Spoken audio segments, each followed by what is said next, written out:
Hi, everybody. Welcome to It's Sybil. I am Sybil Wilkes, and it's 99 degrees here in Fort Worth, Texas. Dang! It's it's 99 degrees In April. in April. That is a scorcher. Man, what does this mean for July and August, September, October? Oh my goodness. Hi, What does it mean guys. for what does it mean for Earth? Exactly. Yeah. And that's the sad Hello. truth of it all. Yeah.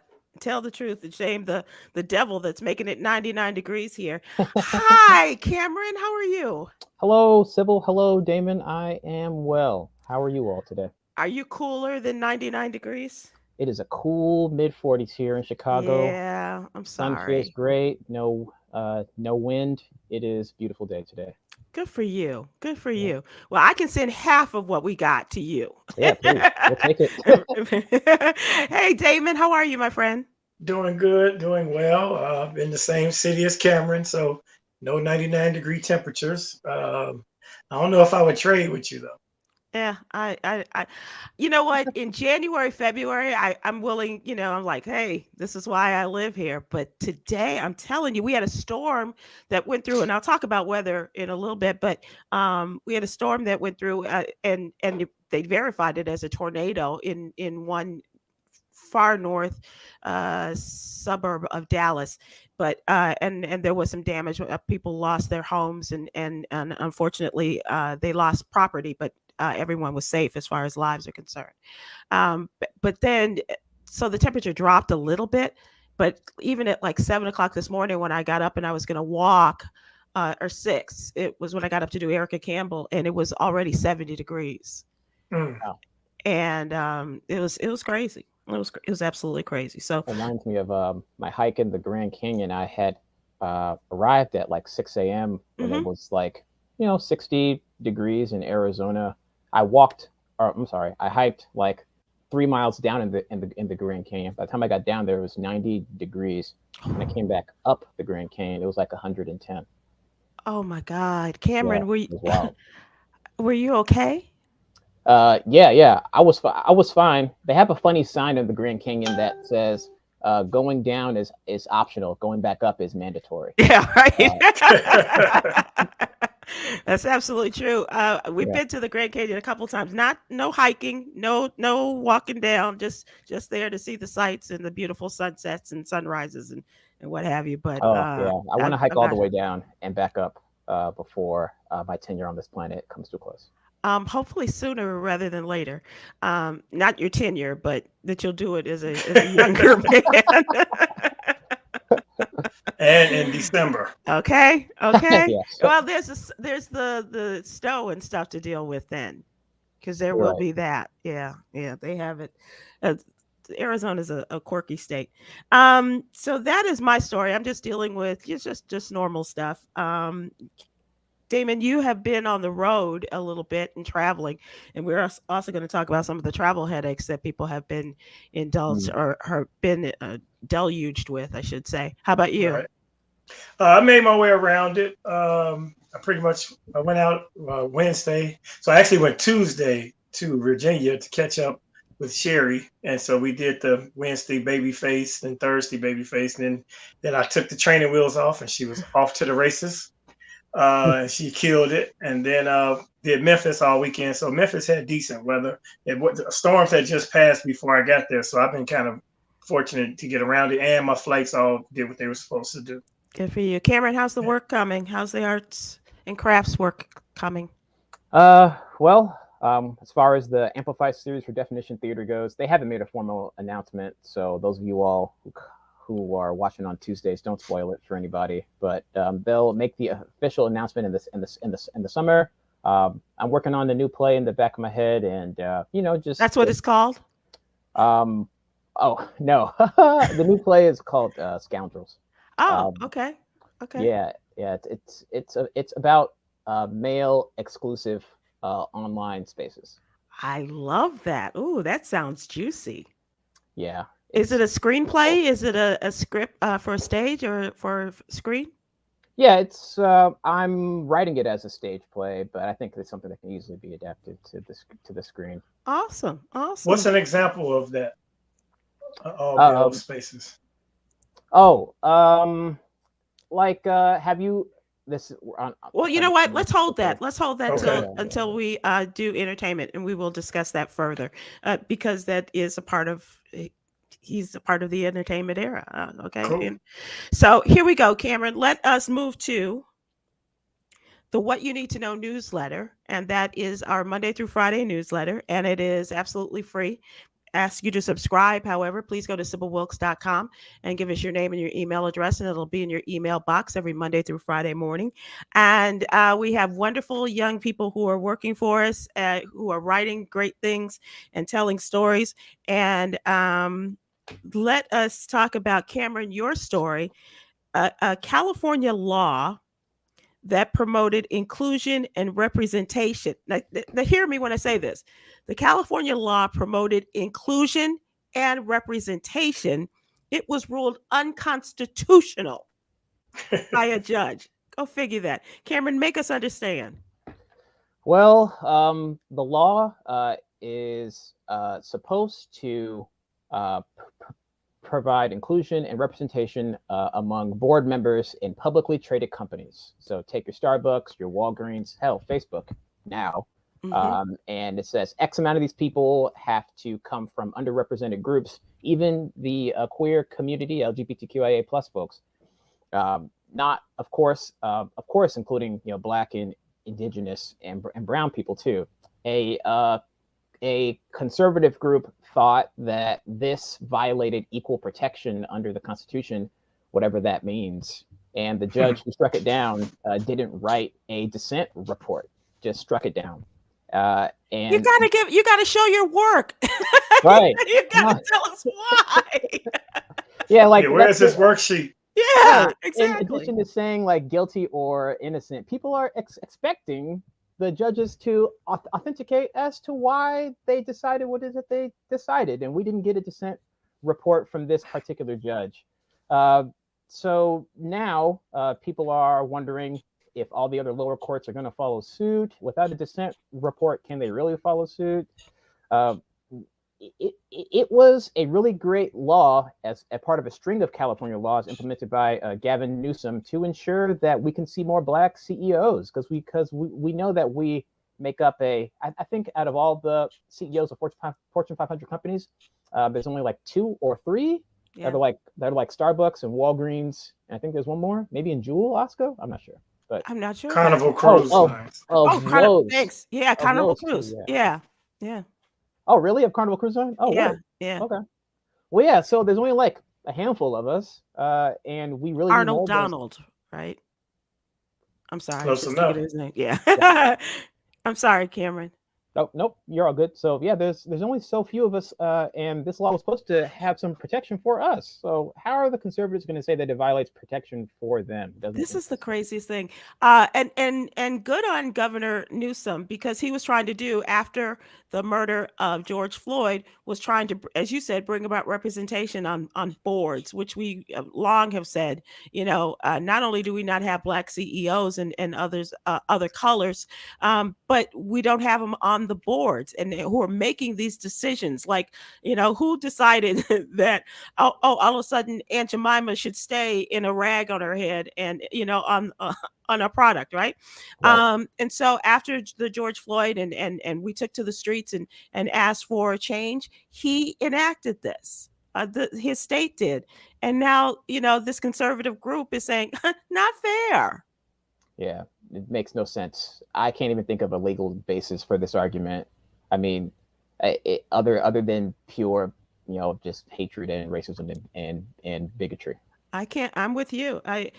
Damon, you often think outside the box. You got anything? Well, speaking outside the box, they changed Uncle Ben too. That was our reparations. Okay. Yeah, but no, I mean, there is no logical explanation for that. But the supremacists and the majority race of people are feeling threatened in every arena now, and now with Black Lives Matter and the movement of social justice and change, they're using that momentum that Trump also built up for anti-blackness or Mhm. anti-brown or anti-color.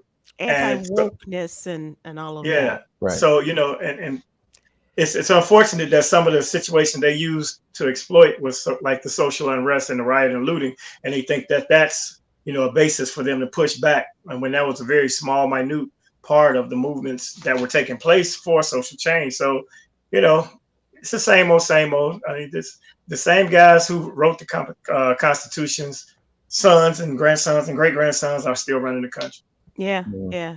And the great-grandchildren of those slaves are still trying to get Get the what rag off their head. yeah. Okay. Okay. So let's keep an eye on that case, Cameron. I don't know where it will go from here. It might even go as far as the Supreme Court. But did somebody say Supreme Court? Well, Because we are looking now at a woman who is poised to make history. Judge Ketanji Brown Jackson is on her way to the vote before the full Senate, which should take place any moment now. And by the time folks hear this a little bit later on, she may already be the Associate Justice of the Supreme Court in waiting. thank you for giving us the play-by-play each step of the way, Sybil. Thank you. This has just been a fascinating situation for me, not only as a Black woman and knowing what this means for so many of us in terms of history as people of color, but just she's so one of us and represents those of us who have had to work twice, three times, four times as hard as our colleagues. We've had to run faster, jump higher, and do all of these things. As my mother told me when I was a very little girl, we had to do this in order to to stay in place with some of these people. And she has done that to the nth degree, to the 100th power. And to have those men and women on that Senate Judiciary Committee take her to task for something that was just so ridiculous and so nonsensical. I mean, when you have a person, a woman like Marsha Blackburn of Tennessee say, define woman. What is your definition of a woman? And she's like, I'm not a scientist. What? And at that point, we all want to say, what the hell are you talking about? Right. And there What were does it have to do with all anything? All of these judicial rulings that she made, 570 rulings, and they look at those that and try to misinterpret what her rulings were based upon the laws that they put into place. Yeah, there's something so theatrical and something so it's like a sense of mob violence during these hearings, especially when a person of color is always on the stand. I imagine if I were be on there, they would say, Cameron, we saw that you picked your nose on a Zoom call on this date. Do you also eat your boogers? Which I think is a great title for one of your productions. It's just beyond the pale, if I can use that term with them. But this woman maintained her cool. And she had the support of all the Democrats. And even though the Senate Judiciary Committee was tied, 11 Democrats and 11 Republicans, there is a maneuver that you can do to get this tie, this deadlock vote moved to the Senate. And so they did that. And in that move, they also were able to figure out which of the Republicans might be on the side of justice and right. And that meaning they were going to support Judge Ketanji Brown Jackson in her confirmation to the U.S. Supreme Court. And Susan Collins had already announced that she was going to support her. And son of a gun, two others came aboard. Lisa Murkowski, who is pretty much of an independent. She is a Republican, but in terms of politics, she's in the senator from Alaska. And good old Mitt Romney.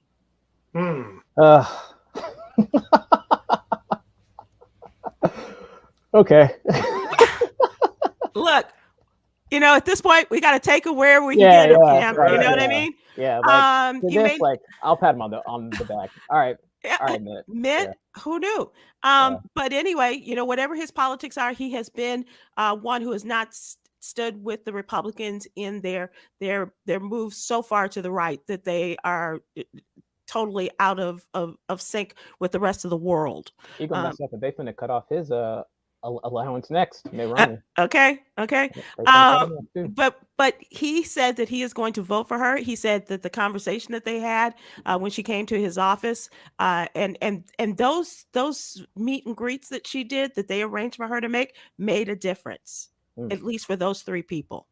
And even though she had been moved forward in previous hearings before the Senate Judiciary Committee, especially by people like Lindsey Graham, and he was bent, bound, and determined not to pass her this time, and using all the ridiculous notions. But anyway, can I say God is good? Because he really is, in terms of making this happen. I'm more excited about this than I was about the vice president. And I was pretty damn excited about that. I just can't wait till like 30 years from now we see all the judges age and she looks exactly the same. Which is great, Cameron, because seeing Barack Obama at the White House with Joe Biden on the Affordable Care Act situation, the anniversary. Whew, Barack, you still got it, dude. Yeah, you still got it. Yeah. I'm telling you. But my point was, we're going to see a difference in the court and perhaps some of the decisions that come down as a result of having a Black woman on the court, like Ketanji Brown Jackson, the justice, that will make a difference in when those cases come before, like the California case, Cameron, comes before the Supreme Court. I really believe that. And so it'll be interesting. I'm really excited. And I don't know how I'm going to work this into something I'm going to write about her, but she still wears her scrunchie, and that's me too. So. Well, I mean, you can't get a blacker judge name than Ketanji Brown. Come on. Yeah. Come on. Even the white man she married, his last name Jackson, even though we know that's a slave name. We won't get into that. But anyway, we do claim the Jacksons, though. Oh, yeah, for sure. For sure. Jesse, on down.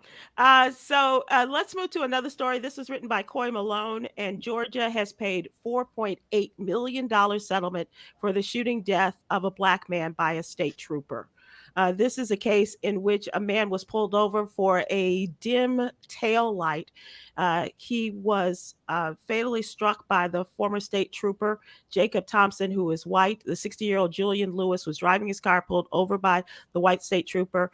He was still in his car, and he said the trooper said that he was fearful, and he immediately shot Mr. Lewis in the face, killing him. And his family took the state trooper to court in the state of Georgia. And for the first time since 1990, a decision like this has been made, and the family, even in the loss, and I'm very sorry for their loss of the 60-year-old gentleman, they're going to get $4.8 million from the state of Georgia. First time since 1990. Wow. They haven't had a case like this. Yeah. Wow. That's crazy. Chicago cuts those checks on a regular basis. Well, yeah. Man, it's in the budget. Yeah. Okay. There you go. Exactly right. And I do also want to mention that we have the wonderful Katrina M. Kraft, and she helps us with our tax information as we're getting close to that date, and how to make the most of your donations. And she's talking about the donations that we make that are not of a numerical type of donation, say writing a check or cash. If you're donating something to an organization like, the Cash for Cars or whatever that is that they have, or if you're donating clothes and things like Donate your boat. Yeah. Boats for tots. Get the took a loose clause. And we're coming up on that season, so I want to hear some stories. But yeah, so check out Katrina Kraft's column in today's newsletter. Make the most of your donations, she says. When you all of those out there who tithe, ask for a receipt. Now's the time. Yeah, Okay? please, Attend please. those yearly budget meetings at your church. That's right. Get those And, receipts. and Cameron, I'm wondering, especially when people were sending their money via electronics during the pandemic, how that worked too. So that'll be an interesting discussion to have. So that is our newsletter, and you get great stories, a lot of great information, and a lot of well thought out and written stories, and a lot of stories you may not hear anywhere else. But we do super serve the African American community, as Tom Joyner taught us to do. So that is our What You Need to Know newsletter. And now it's time for what's really going on, our question of the day. So I got to tell you, we haven't mentioned it on the show, but I do want to give our public condolences to Ward and Yolanda White. Ward lost his father after years of taking care of him in their home. Mr. White made his transition a week or so ago, and he was in his 80s. He was one day shy of his 84th birthday, I believe. And so, and they're planning a memorial service. So, first of all, our condolences to the White family. Secondly, it brought to mind, how do you want to be celebrated? Because Ward is putting together a program to memorialize his father. And this happened, and then I came across these stories about how people are celebrated at these services. Now, Damon, Khameron, you may not remember Fluky Stokes, who was buried in style.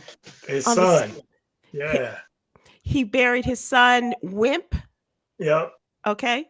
So he put his son in a casket that was made like a Cadillac. Yeah. And he was sitting up, and he had like $1,000 bills in the webs of his fingers. And that was Wimp's homegoing at Damon, I just lost the funeral home. Leaks. Well, either Leak or Dodie Nash, one of them. Yeah, I think it was at Leak. Yeah. On Cottage Grove, Okay. On the south side of Chicago, and it was like in Jet magazine, and it went around, and Chicago Defender, of course, but it went around the world. It went the old school version of viral, right? Wow, yeah. And so, and I think when Fluky died, he went in a similar manner. He had a big crypt in which he was situated in a car. So that's Wimp and Fluky Stokes. All right, so now we have a story from Africa. Well, I know the Africans get down. Yeah, they do get down in life and in death. Mm-hmm. And South African traditional leader is buried inside his Mercedes-Benz. Oh, that's not what I was expecting. and he was truly on his own highway to heaven. According to the story, they honored his final wish to be buried inside his trusty Mercedes-Benz. The 72-year-old chief was driven to his final resting place on the back of a trailer, dressed in his favorite white suit. Oh yeah, he was sharp. Both hands attached to the steering wheel of his favorite Benz. They guided the 1990s E500 Mercedes down ramps and into the grave, which was specially dug out by an excavator at 8 feet deep. Usually 6 feet, under 8. The former businessman and married father of 6 was then laid to rest with an official religious ceremony at the family funeral plot at their home in South Africa. Just recently in Washington, D.C., a lot of people were very upset about the disrespectful public viewing of a dead rapper. Washington, D.C.'s Bliss nightclub has apologized over what has been called an appalling spectacle in which the body of the slain rapper Gunu was reportedly displayed on their stage at his own funeral. The memorial service took place this past weekend, weeks after the hip-hopper was shot dead, and he was killed at the age of 24. And his body was literally propped up on stage. People took to social media. They were very upset. And the Bliss nightclub has apologized, and a lot of conversation about how far do you go? If this is what people want, if this is what they ask for, how far do you go? But my question to you guys is, how do you want to be celebrated? Do you want to go out on a boat that really works, Damon, and go out on the water? Like a Viking? No, Yes. actually, I've already said many times, I don't want an actual funeral where my corpse is laying in the front of a room and people are saying, "Oh, he looks just like himself." No, I don't. Right. When I look like this in real life. Don't do that to my people. I want to be cremated. Put up a photo on an easel, play some good music, have some jokes. You can have a microphone there and have some tributes that way. 2 songs I've requested is "So Amazing" by Luther, could be played by saxophone, and "Optimistic" by Sounds of Blackness, and "Send Me Home." I'm gone already. That ain't me. Yeah. I love that. I absolutely love it. So that's and as a stand-up, I definitely should be the one that's standing up, but don't do that to me. You would think I want them to stand me up. No, get me out of here. A mic in hand. None of that. Play some of my jokes in the chapel. Okay. And what's the name of the latest album that we should be playing? The latest album will be "Still at It." Okay. But hopefully I'll have an album after that one. That one's coming out soon. But "Still at It" is kind of fun for for a guy that's not at it anymore. Yeah, exactly. Khameron, I know at your young age, I'm not sure if you think about this, but as you get older, you think of because this rapper died at 24. Nobody in their right mind is thinking about going at 24 or 30 years old. But just I guess I'm not in my right mind. I mean, I think about the impact that I want to leave, and I think about the circumstances of life and death all the time. Well, you're a very serious fellow like that too. In a way, if you ask the right people, they would tell you that I'm extraordinarily goofy, and I get the goofy part. Yeah. But yeah, I mean, I contemplate hanging out with Damon. Yeah, I contemplate my existential role in this world all the time, and if I had it any way, there's so many components of my personality that I would love to leverage at a funeral, but I think for me, cremate me, we all return to the earth in the end. Plant me in the backyard of wherever our family is situated. Small service, nothing too crazy. Say a few words and go on about your all's day. Life goes on. Well, life does go on, and you're absolutely right. I think about that, and so that's what our question is, asking people, how do you want to be celebrated? What kind of ceremony are we talking about? Yeah, anyone who knows me knows that I do not want like a big to-do that's like focused on me. I don't. Yeah. Right. And that's fair. I think about the peace that water or being by the water brings me, and I would like to have something where there like a lake or something like that. I would like to be cremated. My mom was cremated. My dad's body is still buried at Burr Oak on the south side of Chicago. Okay. But I would like to be cremated. I used to want to have my ashes spread over Wrigley Field. Because I just legit. Yeah, I did until I stopped being a Cub fan because I don't like the family that owns the Cubs now. So I don't want to waste my ashes on those guys. Would be a waste indeed. And those Trump supporters. So but I do want some music to be played. Some of my favorite songs, like my favorite song is still my ringtone is Bill Withers' Lovely Day. I also want to have them play Eric Benet's Chocolate Legs. And just to close it out, back that ass up. Come on. Damon, if you don't tell them that, damn it. Just to bring it on home. Okay. So those are some things that I would like, and I don't want people to dress up. I don't want, I just want people because I'm not a frilly person, and so Dad School Clothing says, I'm currently putting together a homegoing celebration for my baby sis, and we're having a praise party to celebrate her 41 years of life. Amen. Said that on YouTube. God bless you. And that is not an easy task, but a celebration of her 41 years. That's awesome. That's awesome. Dora Lavette Tiggs on Facebook said, I saw a dead man sitting on the back of a pickup yesterday on Facebook.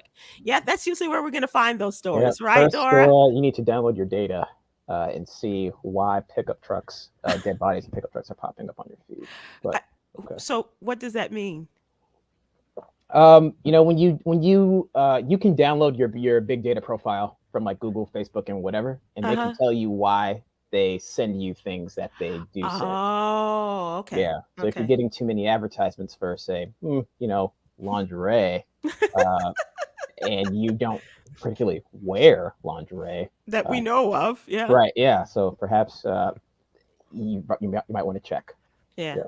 Somebody else is on your computer. Yeah. Jackie Welch on YouTube says, I don't want a service, a cremation, and scattered in the ocean. I don't want a formal service either. I'm like you, Jackie. Damon, did you guys have a formal service for your dad? It was basically formal, traditional, but it was small and private, and so it was cool. So we got a chance to do what we do and be ourselves at a church that he started to attend later in life. Oh, nice. So that was pretty cool. But it was all family, and it was nice. It was, like I said, he wanted Sinatra playing, and we did that. Sinatra and Tony Bennett, and had some quips and quirks and some jokes, and we sent Pops home. So it was cool. But my father wanted to be put in a crypt. He's in a crypt between his mother and his wife. Wow. Yeah, that's epic. Yeah. Yeah. That's cool. That's really cool. For my mom's service, she was cremated, but we did have a service for her, and it was Frank Sinatra, Tony Bennett, and Amazing Grace. Cool. All right. Yeah. Yeah. So, Michael Stallworth. All right, Michael. Good to hear from you. Facebook. Hey, I hope someone won't be playing Theodis Ely at the event, Damon. Damon. No comment. Oh. Well, Michael, thanks for that. We appreciate it. But Michael, I would like to hear from you and what your plans are. Shirley and Tony Davis, Michelle Lynn Summerall donated my body and organs, not paying for a damn funeral. Your colleges will help you. Don't want to pay a dime for a funeral. Just donate my derriere. Yeah, I just signed up for organ donation this brief month with my new license. Oh, cool. So yeah, so go have at it, because otherwise it's gonna be baked. We donated skin from my mother. Oh, really? Yeah. Oh, I never heard of that. Wow. Yeah, I guess that, whatever they can use. And my mother had suffered from cancer, so I'm not sure what the organs were, were still good, but there were some parts, and they said she has lovely skin, and we would like to make use of that. Would I write my own obituary? Yes. Do you want to? Rosemary Smith asks, do you want to write your own obituary? Khameron, of course. Yes, of course. No one will tell it better than me. Of course. And I'd like to do the headline for it. Okay, sure, please. Because if I write it, it'll say Khameron's obituary.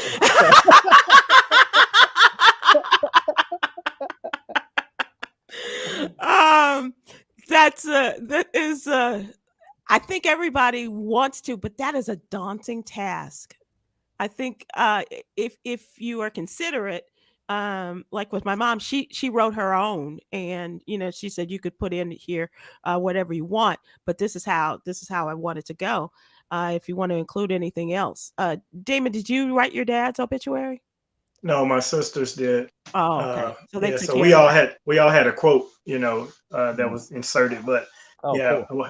It was cool. It was a good time. It really was. Yeah, that's and for somebody like Mr. White, Ward's father, who had such an incredible life, in the world of law as well as the world of entertainment. Like he started out as a young cat as a DJ, you know, and had owned clubs, and loved good music, and had such an incredible lifespan and lifespan of experiences. So that's tough to kind of capsulize that in an obituary of how what a few 3 paragraphs. Yeah.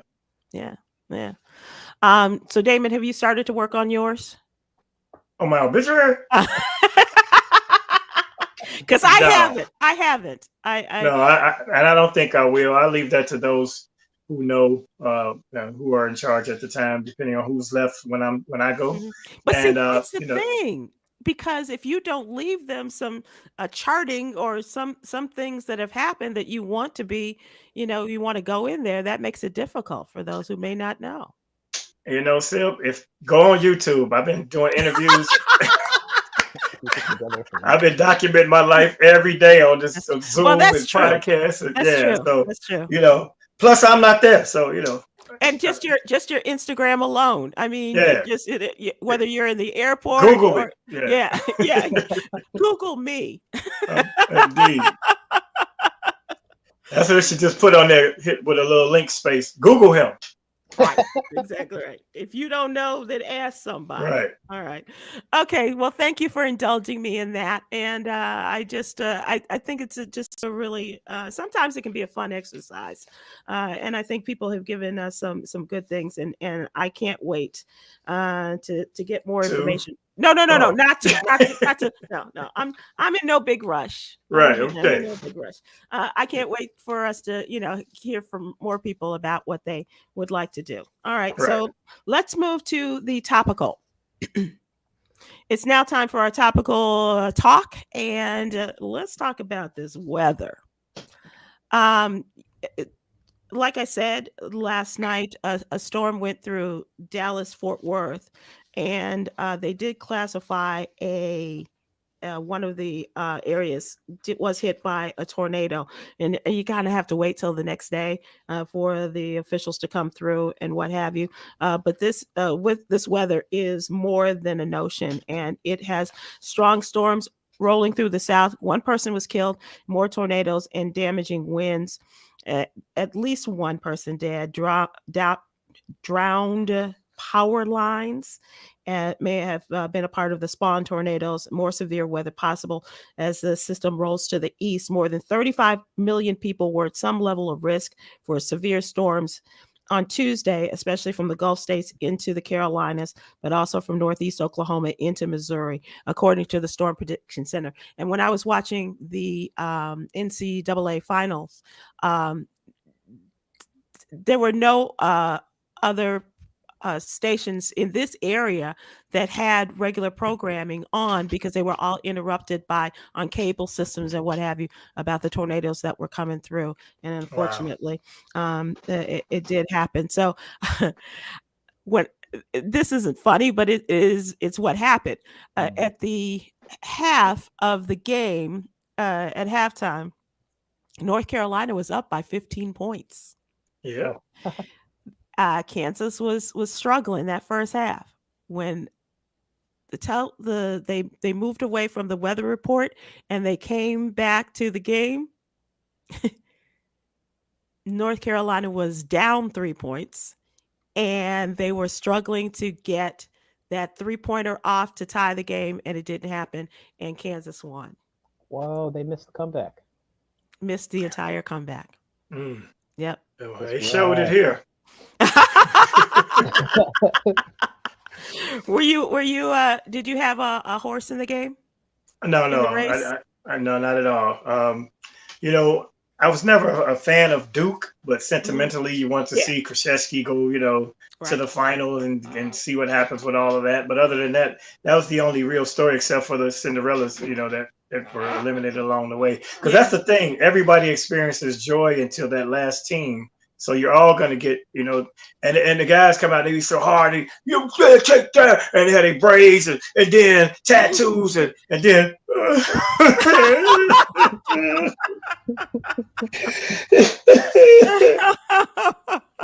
bless their hearts. The agony of defeat is It's tearful. real. I It's love real. college ball because the stakes are so high. These cats are Right. out here trying to prove themselves to the league. Scouts are out there trying to prove themselves to the pros, and they just And get sometimes they're just broken. playing for the pride of it all. That's the Yeah. other thing. Yeah. And those kids, especially those that know they don't have a future in professional basketball, That's it. unless they're going to go to Czechoslovakia or something. I don't know, and I'm not even sure what their teams look like in Czechoslovakia. but those kids that are just playing for the love of the game, and this could be their last game, which is why I really loved when you see coaches like Coach Shaheen from St. Peter's, the Peacocks, which was the Cinderella team this Right. season. And when they came down to the last couple of minutes and it was not going to happen for them, they weren't going to go any further. He had every kid get in that game. Right. Oh yeah, Clear the that's pretty bench. cool. Yeah. He cleared the bench for them, and they all got a chance to play a little bit in their last game, and especially their last game with him, because he cut out after that. He got a better job. So, yeah. So anyway, so let's talk about Air Wars, Damon. You and I kind of talked a little bit about Southwest and the possibility of them merging with another airline. That's a possibility. Now, JetBlue has made a bid for Spirit Airlines. Right. They have offered to buy Spirit for about $3.6 billion and break up a plan for Spirit to merge with its rival budget carrier, Frontier Airlines. Now, I'm familiar with Spirit, unfortunately. There's been a time or two I've been on a Spirit flight. But what happens, Damon, especially for comedians, where do the jokes go? If JetBlue buys it, does JetBlue become the Spirit of our jokes? Or Right. Very nice. See, it all depends on whose model takes over. So if Right. JetBlue acquires them, does Spirit become better like JetBlue? Or does Spirit bring JetBlue's spirit down and all of the shenanigans and policies that they have, ruin that airline? So I'm concerned about Southwest and Delta possibly merging as well. And I don't want Southwest to become Delta, and adapt their policy. So it ain't no joke for me. I'm watching this real carefully and because I'm a Southwest advocate. So yeah, I don't want them to go away. Contemplating a merger. Ooh. Yeah, that's one of the latest conversations as they're talking about JetBlue and Spirit, and then Frontier Southwest and Delta, Spirit, and the biggest one would be Southwest and Delta. Wow. Yeah. And see, Southwest keeps the other airlines in check with their fares. They kind of set the pricing, and so if the behemoth purchases them, then that goes away as well. Especially if your only option is Blue Spirit.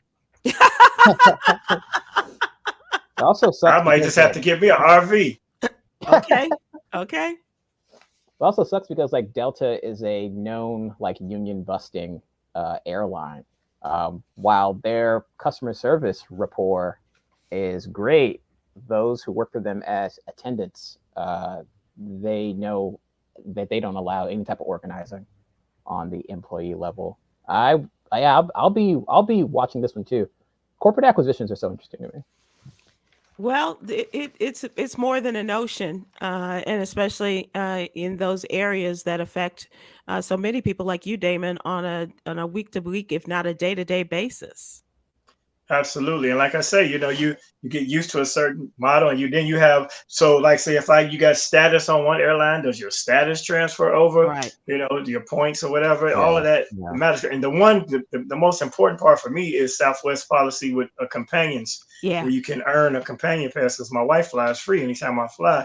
If that goes away, now you're messing with my household and my budget. Now you're messing with my house. You know what I mean? Okay.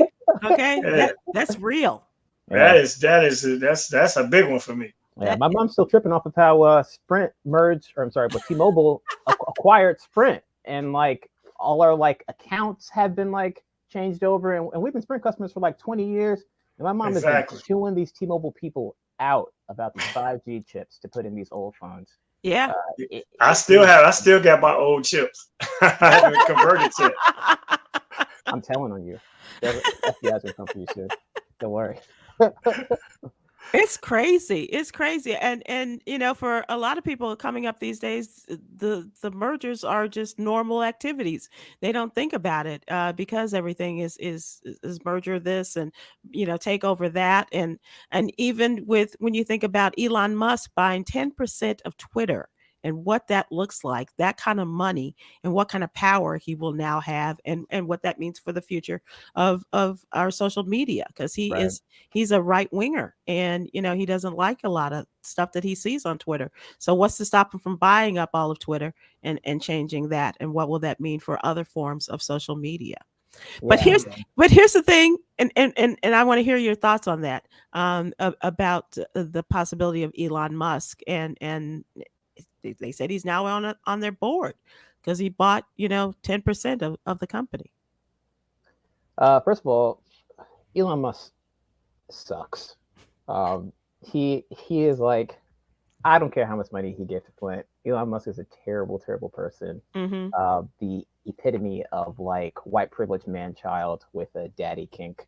This guy is the worst ever. And the reason why I find these corporate mergers so interesting is because when they happen, they shift our culture.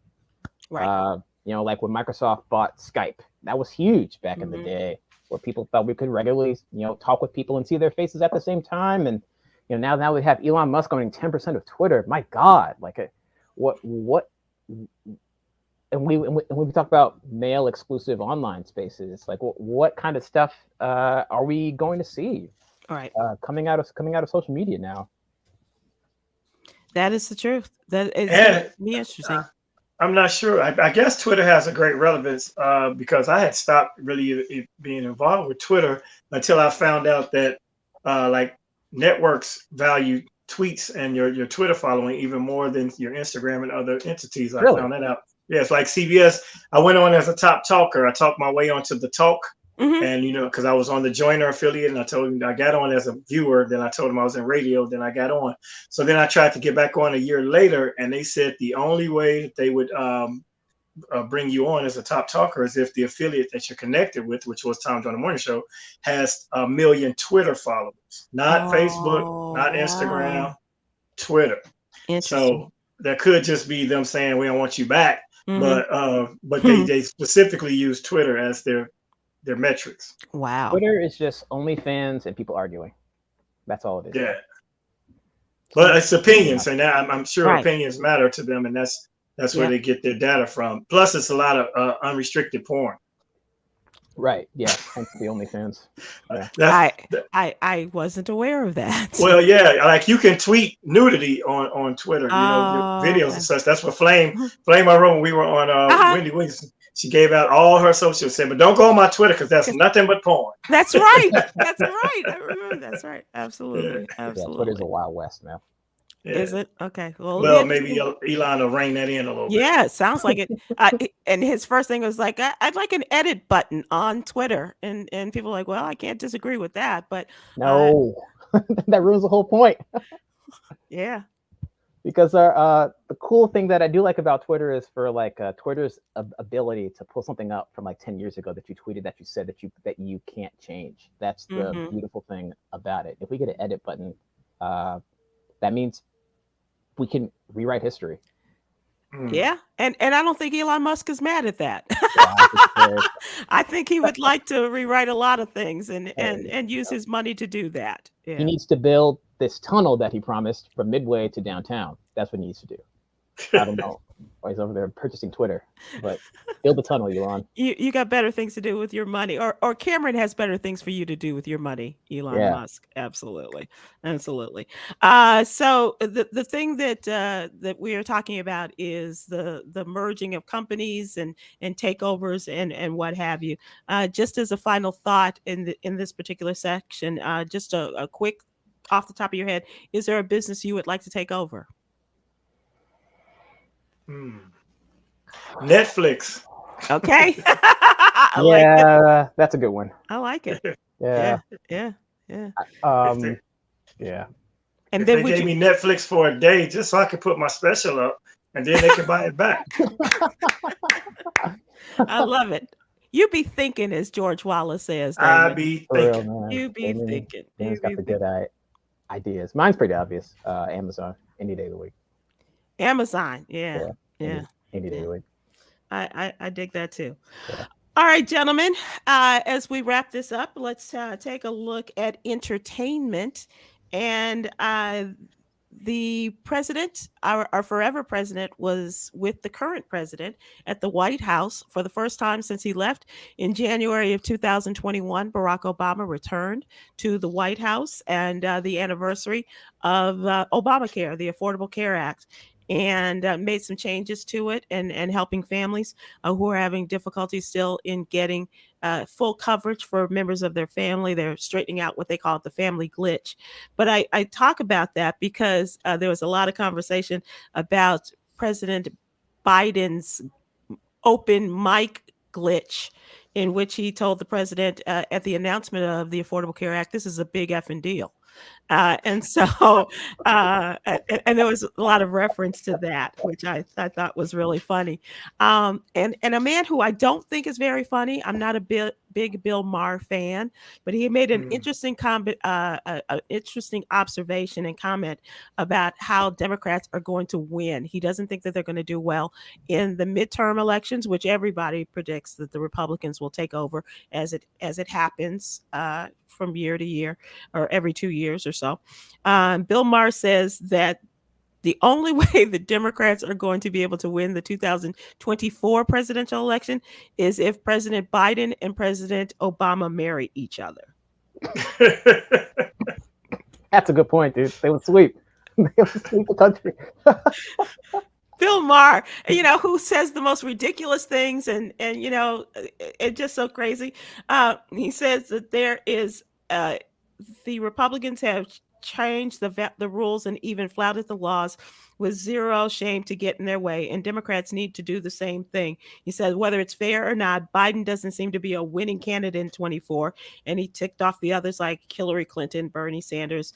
And so he said the only person who Democrats will swarm to the polls to vote for is Barack Obama. Well, Barack Obama can't run for president, right? But if he marries Joe Biden, if they divorce their wives, that's a really good joke, man. Like, it takes a perfect jab at like the leftist identity politics and all that. Yeah, it's the craziest thing, and I hate the fact that he would make Barack Obama the first lady. That's what really pisses me off. Well, yeah. But it's just it shows you how challenging this whole 2022 and 2024 election time is going to be. It's the stuff that we've been saying, Sybil and Damon, how like Democrats got to start playing hardball. Like, who cares if it's the right thing to do? Like, it's got to get done. It's got to get done. You're absolutely right. Absolutely. All right. Tell me what you think about this. Albert Pujols, the baseball slugger, major leaguer. He's has been the savior for a lot of teams and what have you. He has announced that he is divorcing his wife of 22 years. Sorry to hear that, right? Yes. It was his timing. He announced that he and his wife Deidre are splitting after 2 days after her successful brain surgery. Yikes. Ugh. Wow. Come on, Albert. He said, yeah. So he's like, well, now that she's out of recovery, here's a fresh thought for your new brain.